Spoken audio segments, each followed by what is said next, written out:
Good morning friends, कैसे हैं आप सब? How are you? Birsa study circle में आपका स्वागत है। मैं आप लोगों के लिए झारखंड गवर्नमेंट एग्जाम से रिलेटेड, स्पेशली आगामी जेपीएससी पीटी से रिलेटेड डेली करंट अफेयर्स की सीरीज लेकर आया हूं। यह आपके लिए बहुत फ़ायदेमंद साबित हो सकता है। ये इस सीरीज का 13वां वीडियो है। अगर ये वीडियो आपको पसंद आता है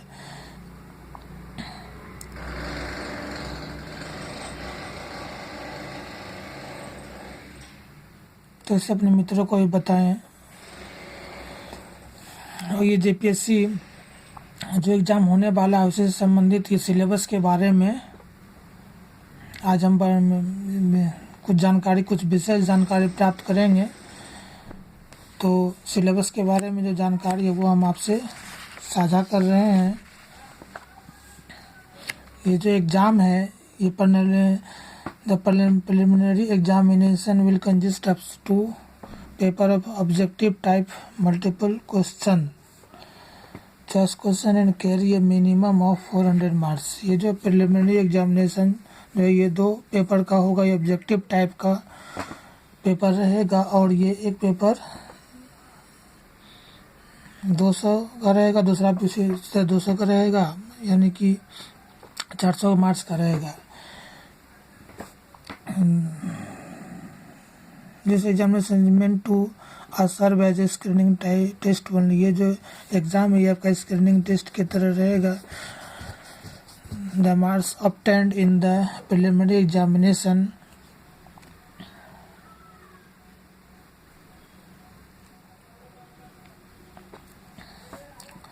by the candidate who are declared qualify for the admission to the main examination will not be counted for determining their final merit। ये जो एग्ज़ाम है ये एग्ज़ाम में जो मार्क्स आएगा वो मार्क्स आने के बाद वो आप उसके नेक्स्ट जो अगला एग्ज़ाम मेन एग्ज़ाम होगा उस एग्ज़ाम के लिए आप क्वालिफाई समझे जाएंगे, लेकिन ये फाइनल मेरिट के लिए नहीं समझे जाएंगे। ये केवल आपका दूसरे स्टेप के लिए होगा जो क्वालिफाइंग के लिए मेन एग्ज़ाम के लिए होगा।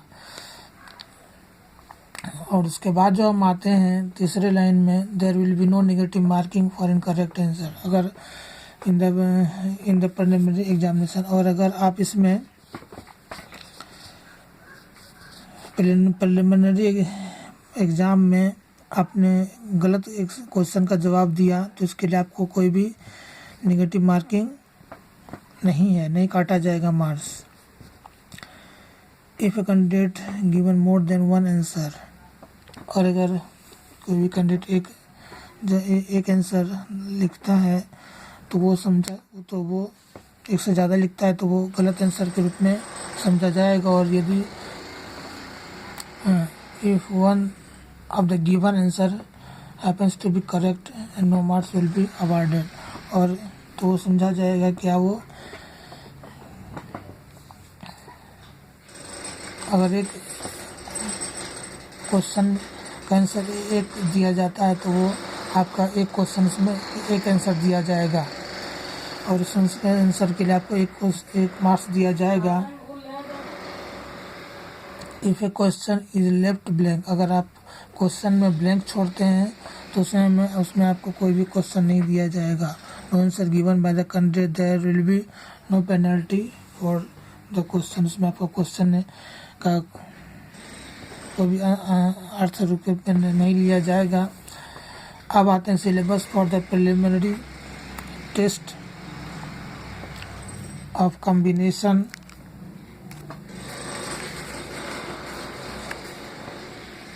Civil service examination.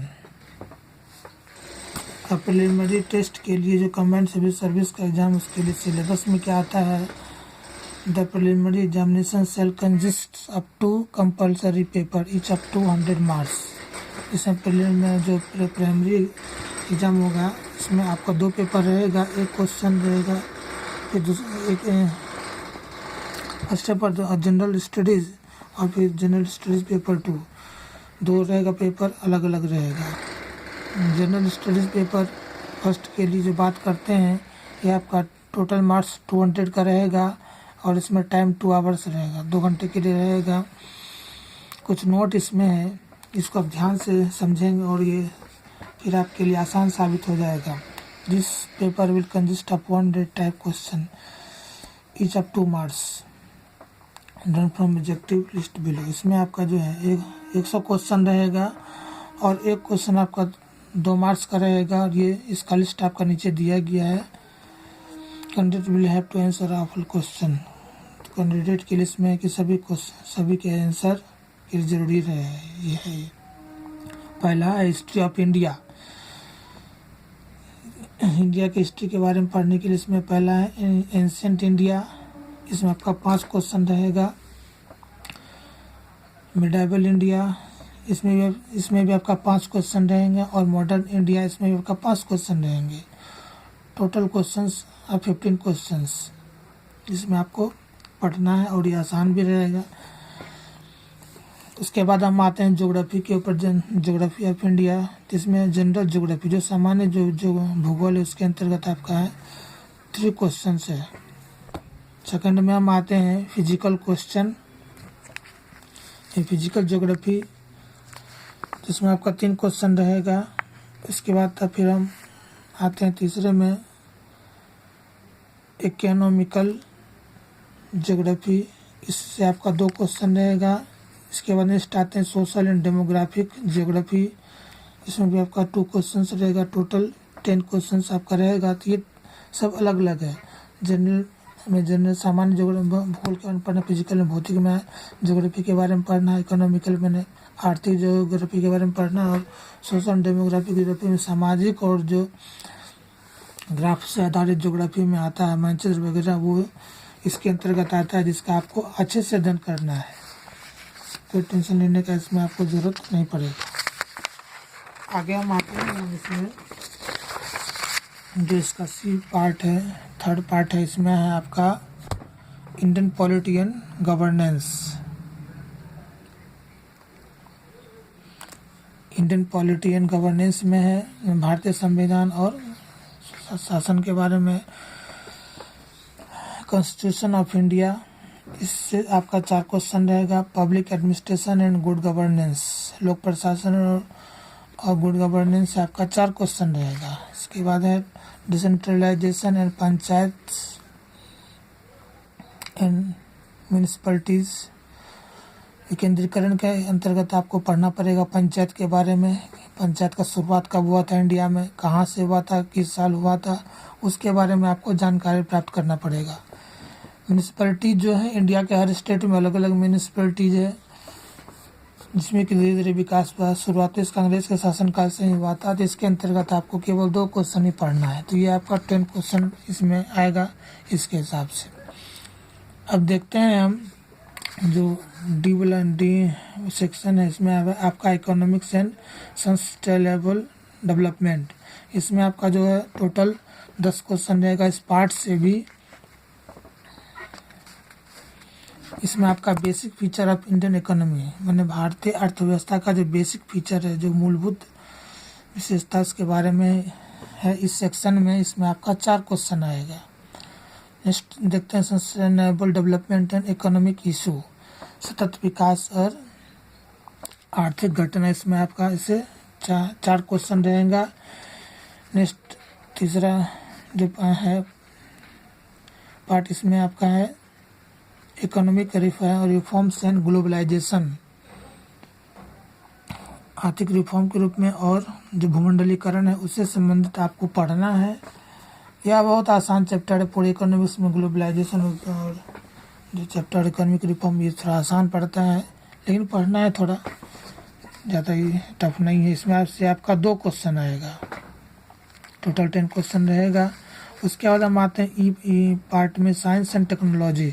अब एक विज्ञान और तकनीकी का जो सेक्शन है, इसमें भी विज्ञान में जो कुछ बेसिक है उसको देखना है, फिर जो नया रिसर्च हुआ उसके बारे में, और जो तकनीकी क्षेत्र में जो कि नया इशू हुआ है, नया जो बना है, नया कुछ खोज हुआ उसके बारे में देखना है। इसमें आता है पहला आपका आता है जनरल साइंस, जो कि सामान्य विज्ञान है, उसको पढ़ना। इसमें 6 क्वेश्चन रहेगा। उसके बाद नेक्स्ट आता है एग्रीकल्चर एंड टेक्नोलॉजी डेवलपमेंट, खेती और जो तकनीकी जो विकास हुआ है उसके बारे में जानकारी प्राप्त करना है। इसमें आपका 6 क्वेश्चन रहेगा।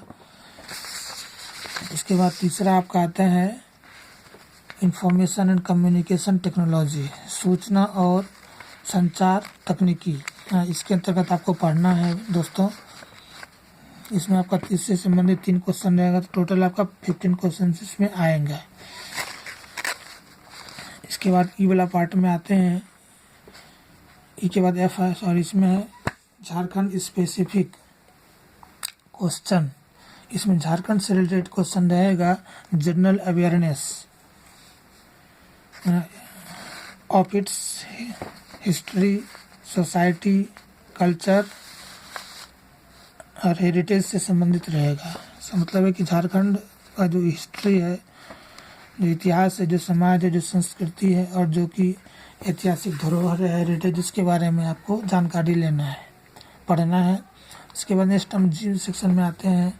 यह है national and international current events, राष्ट्रीय और अंतर्राष्ट्रीय जो घटनाक्रम हो रहा है उससे संबंधित आपको पढ़ना है। तो पहले वाला जो एफ है इसमें आपका 10 क्वेश्चन रहेगा और जी वाला जो सेक्शन इसमें आपका 15 क्वेश्चन आएगा। इसके बाद आते हैं एच में। ये क्या है सेक्शन में? General question of miscellaneous nature, not requiring subject specialisation. अब जो कुछ मिला जुला प्रकृति का जो कोई सामान्य क्वेश्चन रहेगा उसके लिए आपको जो क्वेश्चन आएगा वो है, इसमें आपका पहला सेक्शन है ह्यूमन राइट। इसमें आपका जो मानव अधिकार क्या है, मानव अधिकार का परिभाषा क्या है, मानव अधिकार की परिभाषा के बारे में जो अलग अलग जो भी स्कॉलर जो अपना डिफिनेशन दिए उसको देखना है। इसमें क्या क्या राइट है, क्या क्या एक्ट है, मानव अधिकार का संरक्षण कैसे किया जाता है, किन परिस्थिति में मानव के अधिकार को अपना संरक्षण चाहिए, तो मानव अधिकार क्या है उसके बारे में मानव को जानकारी चाहिए जो जरूरी है। इसमें जो टोटल आपका 8 सेक्शन, इसमें आपका 15 नंबर का रहेगा। तो इसमें है क्या, दूसरा देखते हैं environmental protection, biodiversity and climate change, पर्यावरण सुरक्षा और जैव विविधता और पर्यावरण परिवर्तन, इसके बारे में आपको देखना है। ये तो बहुत ही आसान है सेक्शन है, पढ़े हुए तो हैं ही हम लोग, कोई नया तो है ही नहीं।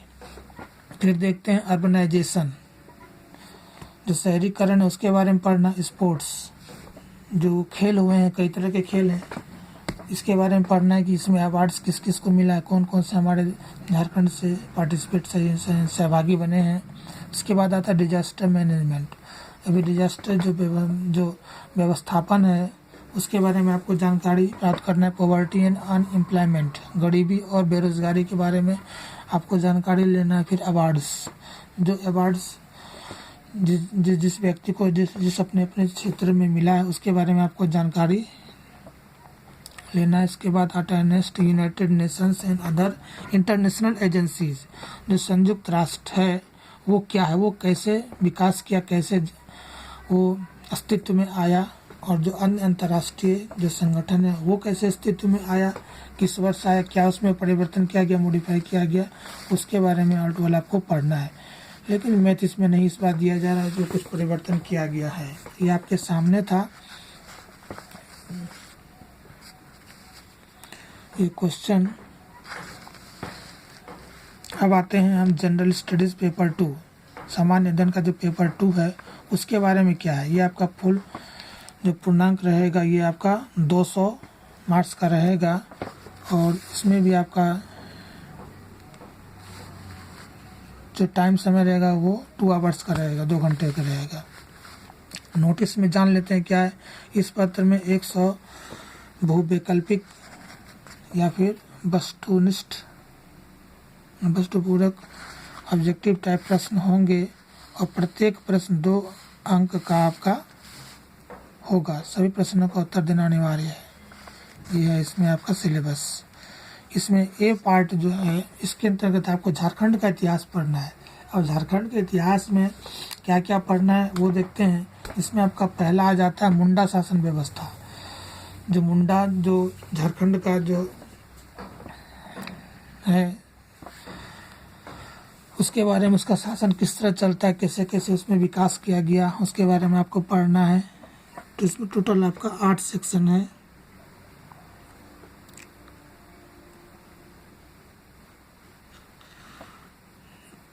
इसमें इसमें आपका 7 सेक्शन है और ये इसमें से आपका एक क्वेश्चन जो रहेगा एक सेक्शन से रहेगा और ये आपका एक क्वेश्चन 2 मार्क्स का है, हो गया। तो टोटल आपका 16 क्वेश्चन आएगा, इससे 16 मार्क्स का आएगा। दूसरा आप देखते हैं हम नागवंशी शासन व्यवस्था। तो नागवंशी शासन व्यवस्था में जो नागवंशी शासन का विकास कैसे हुआ, प्रारंभ में राजा कौन था, कौन अपने नाम पे क्या क्या इसमें क्षेत्र बसाए और विकास किए, उसके बारे में पढ़ना है आपको। फिर नेक्स्ट तीसरा आता पढ़ा पंचायत शासन व्यवस्था। जो पढ़ा पंचायत शासन व्यवस्था जो था उसमें क्या क्या बदलाव आया था, पढ़ा क्या है, उसके बारे में भी आपको क्वेश्चन पूछा जा सकता है।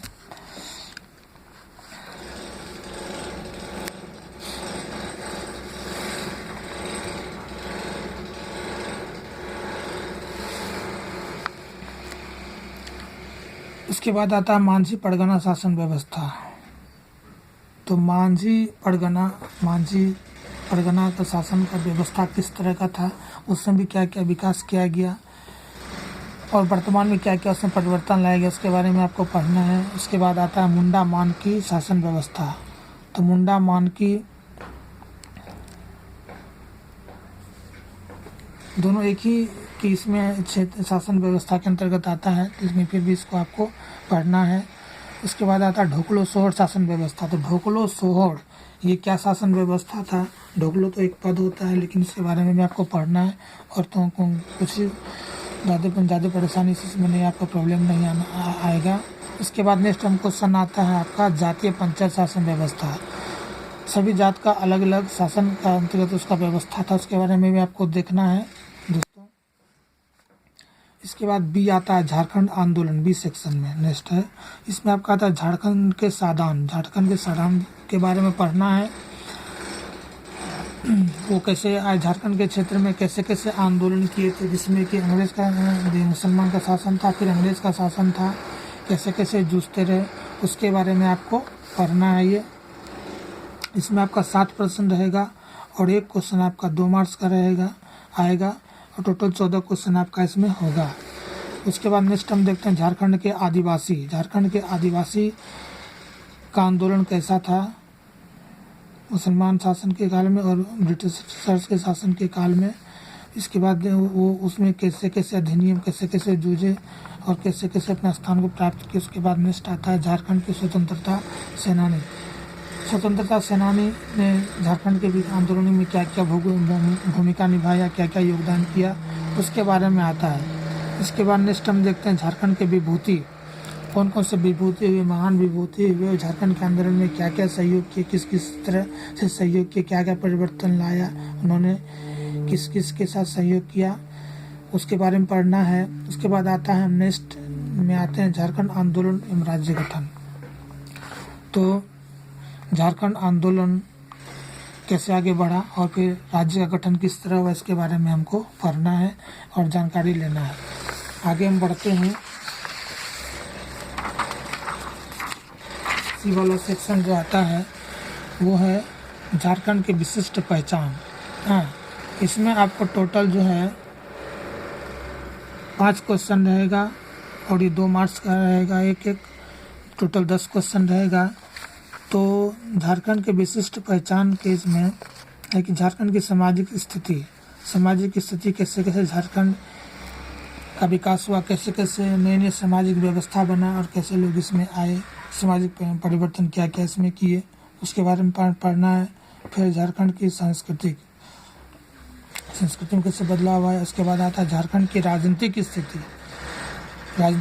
स्थिति में क्या क्या परिवर्तन आया, उसके बारे में हमको पढ़ना है। इस सब सेक्शन से आपको जो है एक मार्क्स का रहेगा, एक क्वेश्चन रहेगा और 2 मार्क्स का रहेगा ये। फिर आते हैं झारखंड की राजनीतिक स्थिति में कैसे कैसे है। फिर आते हैं झारखंड की आर्थिक स्थिति, झारखंड की आर्थिक परिप्रेक्ष्य में क्या बदलाव आया, उसके बारे में हमें पढ़ना है और हमें देखना है क्या है कैसे है। फिर झारखंड की धार्मिक विशिष्टताएं एवं पहचान, झारखंड में विभिन्न धर्मों के लोग रहते हैं, विभिन्न आस्था रखते हैं, विभिन्न मान्यताएं रखते हैं और उनका पहचान भी बहुत अलग अलग है। उसके बारे में हमको जानकारी प्राप्त करना है, जानना है। फिर नेक्स्ट सेक्शन में हम आते हैं, यह झारखंड का लोक साहित्य, नृत्य, संगीत, वाद्य, दर्शनीय स्थल एवं आदिवासी संस्कृति। इसमें आपका जो है टोटल 5 क्वेश्चन रहेगा और एक क्वेश्चन आएगा। इसमें आपका एक क्वेश्चन 2 मार्क्स करेगा, ये भी 10 टोटल है क्वेश्चन आएगा। इसमें आपका आता है कि लोक साहित्य कैसा, नृत्य के में कौन कौन से व्यक्ति इसमें आए हुए हैं, योगदान दिए, संगीत में क्या क्या इसमें संगीत का रूपरेखा आता है, फिर वाद्य यंत्र कौन कौन से हैं और फिर कौन कौन से दर्शनीय स्थल हैं अलग अलग जिले में, अलग अलग संस्कृति उनकी अलग अलग है। तो इसमें पहला आता है लोक साहित्य। इसका लोक साहित्य किस तरह का है उसके बारे में जानकारी लेना है। इसके बाद आता है पारंपरिक कला एवं लोक नृत्य। तो पारंपरिक कला इसका क्या है जो चलते आ रहा है सदियों से, और जो लोक नृत्य उसके बारे में जानकारी हमको लेना है। उसके बाद आता है लोक संगीत एवं वाद्य। लोक संगीत में क्या क्या इसमें जानकारी हमको मिलता है, क्या क्या हम समझते हैं। फिर वाद्य, क्या क्या वाद्य यंत्र आते हैं उसके बारे में जानकारी लेना है। फिर दर्शन, नेक्स्ट हम आते हैं ये स्टेप में, दर्शनीय स्थल में क्या क्या प्राकृतिक है, पुरातात्विक है, ऐतिहासिक है, धार्मिक है और आधुनिक स्थल। तो इसमें प्राकृतिक रूप में क्या क्या परिवर्तन सरकार के द्वारा किया गया है, पुरातात्विक में क्या क्या परिवर्तन हुआ है, क्या खोजा जा रहा है, क्या खोजा जाना आवश्यक है, क्या खोज पहले हो चुका उसके बारे में हमको जानकारी प्राप्त करना है। ऐतिहासिक धार्मिक रूप में क्या क्या पहले है उसको जानकारी हमको लेना है और क्या क्या हमको समझना है इसके बारे में हमको स्टेप बाय स्टेप देखना है। फिर आधुनिक स्थल कौन कौन से खोजा गया इसके बारे में हमको जानकारी लेना है। इसके बाद आता है आदिवासी जाति प्रजाति एवं विशेषताएं। आदिवासी का जाति प्रजाति किस तरह से संबंध बना है और उसकी विशेषताएं क्या क्या है, नए नए क्या क्या विशेषताएं क्या क्या आए हुए हैं उसके बारे में कुछ जानकारी लेना है। फिर इस सेक्शन में आते हैं झारखंडी साहित्य और साहित्यकार। झारखंड में कौन कौन से साहित्य हुए बने हैं, तैयार किए लिखे गए हैं और साहित्यकार कौन कौन से हैं जो कि अपना रचना के लिए, अपने साहित्य के लिए पहचान बनाए हुए हैं, कौन कौन से इनको प्रतिष्ठा मिला है, सम्मान मिला है। इसमें झारखंड साहित्यकार इसके बारे में जानकारी लेना है। एफ सेक्शन में हम आते हैं झारखंड के प्रमुख शिक्षण संस्थान। झारखंड के प्रमुख शिक्षण संस्थान में कौन कौन है उसके बारे में कुछ जानकारी प्राप्त करना है। जिसमें आपका शुरू में जो है प्राचीन झारखंड साहित्य और साहित्यकार, इसमें आपका 5 क्वेश्चन रहेगा और एक क्वेश्चन 2 मार्क्स का तो हो गया 10। और उसके बाद शिक्षण संस्थान जो है उसमें आपका 3 क्वेश्चन रहेंगे, इसमें एक क्वेश्चन 2 मार्क्स का, तो इसमें 6 क्वेश्चन हो गया टोटल। इसके बाद हम आते हैं जी सेक्शन में झारखंड के खेलकूद के क्षेत्र में कौन कौन से विशिष्ट स्थान बनाए हुए हैं उसके बारे में हमको जानकारी लेना है। इसके बाद हम आते हैं एच में झारखंड के भूमि संबंधित कानून या अधिनियम। बहुत से कानून बने हैं, बहुत से अधिनियम बने हैं। तो छोटा नागपुर काश्तकारी अधिनियम, जिसको हम शॉर्ट फॉर्म में कहते हैं CNT एक्ट, छोटा नागपुर टेंडेंसी एक्ट। हाँ, इसके अंतर्गत आपको 5 क्वेश्चन रहेगा। टोटल आपको इसमें से, इसके बाद आता है संथाल परगना काश्तकारी अधिनियम। ये इसको शॉर्ट फॉर्म में हम कहते हैं SPT, संथाल परगना काश्तकारी अधिनियम। इसमें भी आपका 5 क्वेश्चन रहेगा। और नेक्स्ट आता है अन्य राज्य परक अधिनियम। इसके अंतर्गत आपका 2 मार्क्स रहेगा। तो टोटल आपका इस झारखंड के भूमि संबंधी कानून अधिनियम से आपको 12 क्वेश्चन रहेगा। ये 2 मार्क्स का रहेगा एक क्वेश्चन और ये टोटल 24 क्वेश्चन रहेगा। इसमें आपको अधिनियम के बारे में जानकारी लेना है, जो परिवर्तन ये कुछ महीने में या कभी कुछ साल पहले हुआ तो उसके बारे में आपको जानकारी प्राप्त करना है। अब आते हैं आई सेक्शन में क्या है कि 1947 से राज्य में आर्थिक विकास का इतिहास, झारखंड का भूगोल जिसके अंतर्गत जंगल, नदी, पहाड़, पर्वत, खान खनिज आदि है। तो 1947 से राज्य में क्या क्या आर्थिक विकास का इतिहास रहा है वो भी झारखंड के परिप्रेक्ष्य में झारखंड का भूगोल किसमें क्या है कि जंगल में क्या कितना परसेंट है, क्या परसेंट कमी आई है, बढ़ती रही नदी का विकास, नदी का स्रोत कहाँ से है, कितनी नदी है, पहाड़ पर्वत कौन कौन से हैं, खान और खनिज कौन कौन से, उसके बारे में हमको जानकारी प्राप्त करना है। इससे आपका टोटल जो है 10 क्वेश्चन रहेगा और ये आपका 20 टोटल आपका एक क्वेश्चन 2 मार्क्स का रहेगा, तो हो गया 20 मार्क्स का ये हो गया। नेक्स्ट नंबर जे में सेक्शन में आते हैं झारखंड की औद्योगिक नीति, हाँ, विस्थापन, पुनर्वास नीति एवं अन्य नीतियाँ। तो झारखंड की जो औद्योगिक नीति है उसमें क्या क्या सरकार ने बदलाव किया है, विस्थापन से क्या क्या कानून नियम बने, पुनर्वास नीति क्या क्या बना, फिर अन्य गतिविधियाँ क्या है। इसके अंतर्गत आपको 6 क्वेश्चन रहेगा और ये आपका 2 मार्क्स का रहेगा एक, तो हो गया 12 क्वेश्चन।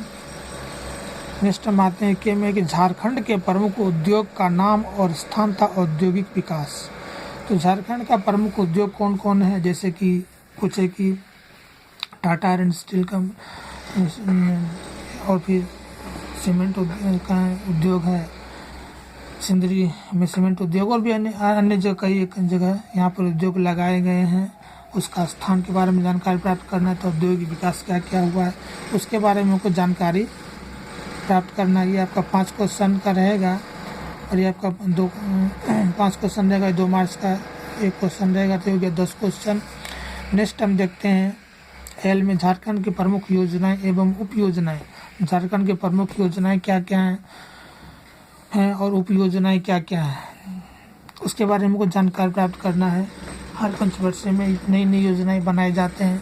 कुछ योजनाओं में आधारभूत परिवर्तन किया जाता है, कुछ योजनाओं में मूलभूत परिवर्तन किया जाता है, कुछ योजनाओं में आंशिक परिवर्तन किया जाता है, कुछ योजनाओं को पूर्ववत छोड़ दिया जाता है, कुछ और छोटी भी योजनाएं बनाई जाती है छोटे समय के लिए। इसमें आपका 5 क्वेश्चन रहेगा और एक क्वेश्चन 2 मार्क्स का, टोटल आपका 10 क्वेश्चन इसके अंतर्गत आएगा। फिर आते हैं एम सेक्शन में कि झारखंड में जंगल प्रबंधन एवं वन्य जीव जंतु संरक्षण कार्य। तो जंगल प्रबंधन में क्या क्या हुआ है उसके अंतर्गत जानकारी प्राप्त करना है, एवं वन्य जीव जंतु संरक्षण कार्य के अंतर्गत क्या क्या हुआ है, क्या क्या इसमें नए नए जंतु को लाया गया है, इसमें आप इससे संबंधित जानकारी प्राप्त करना। ये आपका 5 क्वेश्चन रहेगा और 2 मार्क्स का रहेगा, तो ये आपका टोटल 10 क्वेश्चन हो गया। इसके बाद तब फिर आता है एन पार्ट में झारखंड राज्य के पर्यावरण संबंधित तथ्य और पर्यावरण परिवर्तन एवं उसके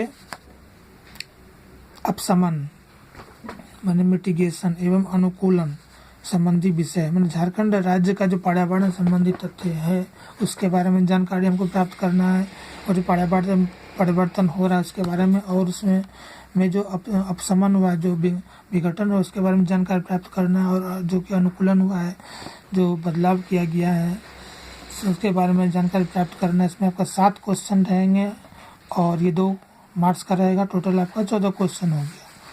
नेक्स्ट है आपका ओ सेक्शन में झारखंड में आपदा प्रबंधन। झारखंड में आपदा प्रबंधन से संबंधित कौन कौन से नियम बने पुराने समय